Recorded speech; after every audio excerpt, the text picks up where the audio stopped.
Been there with you, Big Dave. This really feels and looks different than before. Game is slowing down for Coby, the way he is seeing the floor and making plays. Yeah.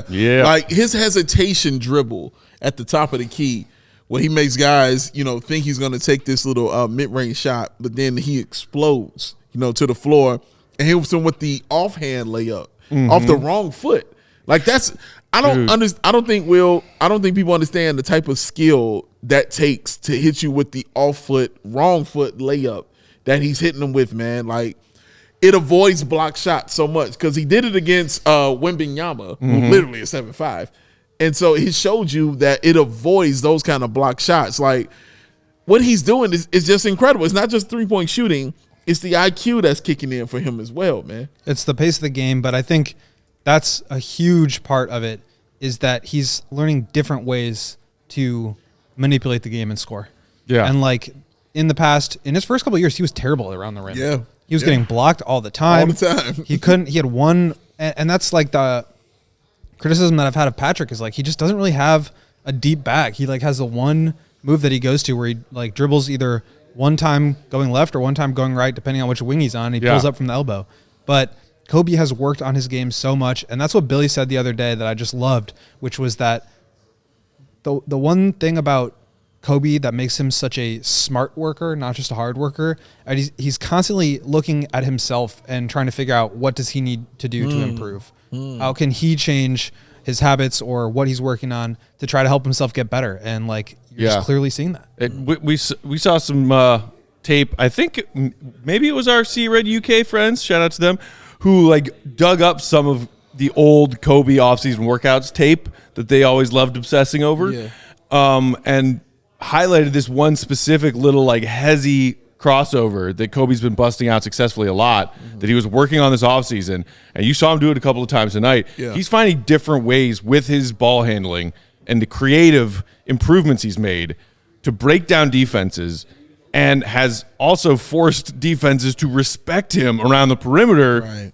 so that those new ball handling moves he's developed are paying off because he has the quick step.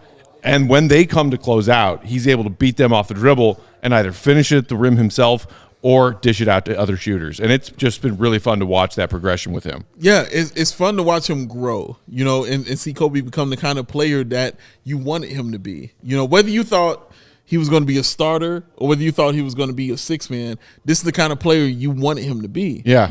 Either you thought he was coming off the bench, you still wanted him to be the guy to break down defenses, and to, score 15 points in an instant. You wanted that guy, whether he was starting or whether he was off the bench. Right. So this is why I don't fault people when they thought Coby was better coming off the bench, because this is what he was showing you. I don't fault people for that.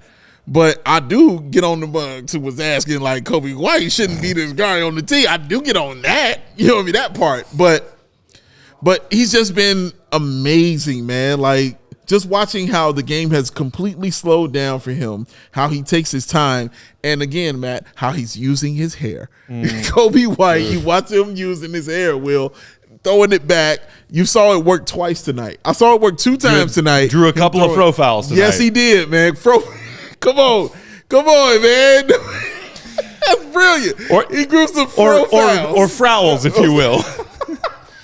Can I say one nice thing about him? Please do. Oh, that's brilliant. I'm sorry. Go ahead. Coby, I think coming to the league, like I said earlier, I was not a huge fan of the way that he played, and I didn't really imagine him to be like a franchise kind of caliber player. Yeah. Right now, he is playing as like the 100 percentile.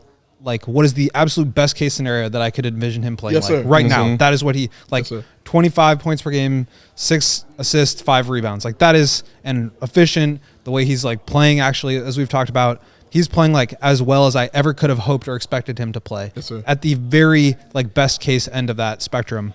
And now it's like, well, maybe you can show me a lot more than that. Maybe there's still a lot left. And I think that's where, like, as I kind of talked about earlier, like the frustrating part of the season was that it just felt like everything was like slowly, or maybe not so slowly, just going down. Like DeMar's kind of past his prime. Right. Vooch is now on the other end of his prime. Right. Zach, like trading Zach, you're probably not going to get better from that.